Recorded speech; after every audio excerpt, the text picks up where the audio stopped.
Chapter 1. The boat rocked gently as it pulled away, leaving Mara standing alone on the narrow dock. The air was warmer than she expected, thick with the smell of damp earth and salt, and for a moment she just stood there, steadying herself as the nausea slowly faded. Her head still swam from the ride, hours of curling on a hard bench near the tiny bathroom, barely awake, barely breathing, someone at some point pressing crackers into her hand. Now the quiet felt louder than the engine ever had. No voices, no movement. Just wind slipping through the trees beyond the dock, and the soft lap of water against the wood. Mara shifted her grip on the handle of her suitcase and stepped forward, her legs still unsteady beneath her. The dock led to a narrow path that opened onto a single quiet road, and she paused, scanning the empty stretch in both directions. No cars, no people. No signs of taxis or even a place to wait. Just a few small buildings in the distance, muted and still beneath a pale sky. She pushed her sunglasses higher on her nose, more out of habit than sunlight, and exhaled slowly. Where is everybody? She pulled her suitcase off the dock, the wheels bumping awkwardly over the uneven boards before catching on the gravel. The sound seemed too loud in the stillness. In the city, someone would have taken it from her by now. Craig would have, without even asking. The thought came sharp and unwelcome. He used to reach for the heavier bag automatically, rolling his eyes but smiling, telling her she packed too much. Now she dragged it herself, the handle biting into her palm, the silence around her making the absence feel heavier than the luggage. She started down the road toward the small cluster of buildings, the gravel crunching beneath her shoes. Her heels sank slightly between the stones, forcing her to walk slower, more carefully, and she silently wished she'd worn something else. The breeze coming off the water was warm but constant, lifting her long dark hair and pulling loose strands across her face. She shifted the folded trench coat over her arm and kept moving, feeling oddly exposed, like she had stepped into a place that wasn't expecting her. The buildings looked older up close, faded paint, weathered wood, narrow windows reflecting nothing but the pale sky. A hand-painted sign swung gently in the breeze outside one of them, the only movement. No voices drifted out, no doors opened. Even the air felt paused, as if the whole place had been holding its breath. She slowed as she reached the first building, glancing toward the windows as she passed.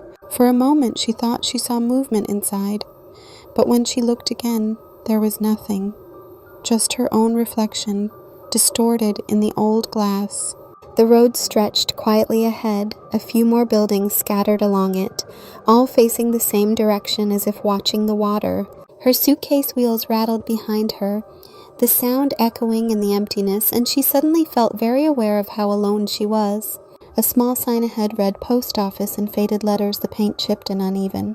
Mara exhaled softly, relieved to see at least one place that looked open. She pulled the door gently and a small bell rang overhead, the sound sharp in the quiet. Inside, the air smelled faintly of paper and dust. An older man sat behind the counter, reading glasses low on his nose, and he looked up slowly as she stepped in, as if visitors were rare. For a moment he just watched her, taking in the suitcase, the sunglasses, the folded coat over her arm. Mara shifted her weight, suddenly unsure of what to say. "Hi, I'm looking for..." She glanced down at the folded paper in her hand, the address written in careful handwriting. "I was told I could pick up keys here." The man nodded once, as if he had already been expecting her. "You'd be Mara," he said quietly. It wasn't really a question. He reached beneath the counter and pulled out a small envelope, worn at the edges, her name written across the front in faded ink. He slid it toward her without another word. Mara hesitated before taking it, her fingers brushing the paper as she lifted it from the counter. It felt lighter than she expected. Inside, she found a single key on a small metal ring and a folded note with directions written in the same careful hand. No welcome, no explanation, just a short set of instructions leading her down the main road, past the last houses, and onto a narrow wooded path.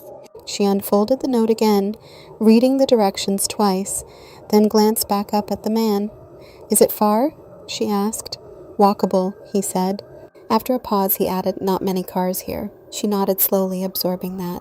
No taxis, no rides waiting, no easy way back. Just the road and whatever waited at the end of it.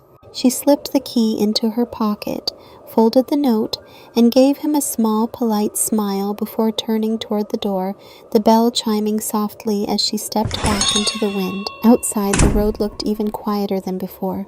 Mara adjusted her grip on the suitcase and started walking again, following the directions in her mind.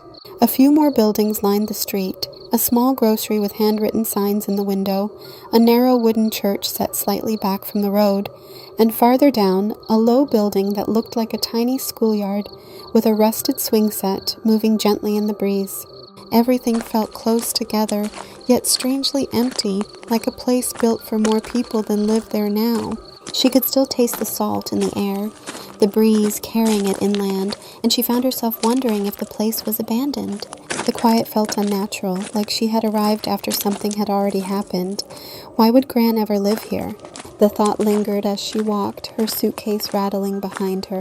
She tried to picture her grandmother in this place, the woman she remembered from childhood holidays, soft dresses, gentle voice, always smelling faintly of powder, and it didn't fit. She passed the last of the buildings and slowed, checking the folded directions again. Ahead, the pavement gave way to packed dirt, and the trees grew closer together, their branches arching overhead. The sound of the water faded behind her, replaced by the soft rustle of leaves and the occasional snap of something shifting deeper in the woods. Her steps slowed, and a tight feeling began to settle in her chest. The trees seemed thicker the farther she went. "What am I doing here?" Craig would have laughed at this. Instead, she was dragging a suitcase down a dirt path in heels, heading toward a house she'd never seen. He wasn't here. He wasn't going to show up. He'd already moved on, and she was the one walking deeper into the woods, alone. The light had begun to soften without her noticing. She pulled out her phone. No signal. 6:42 p.m. Later than she expected. The trees made everything darker already.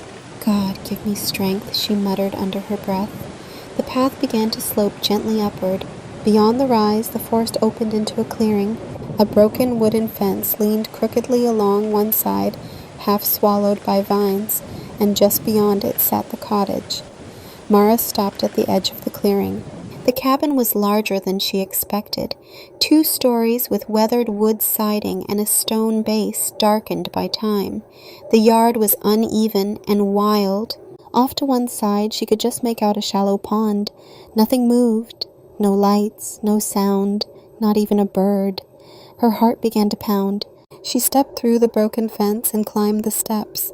Spider webs clung to the railing. Ants moved along the boards. "I have to live here."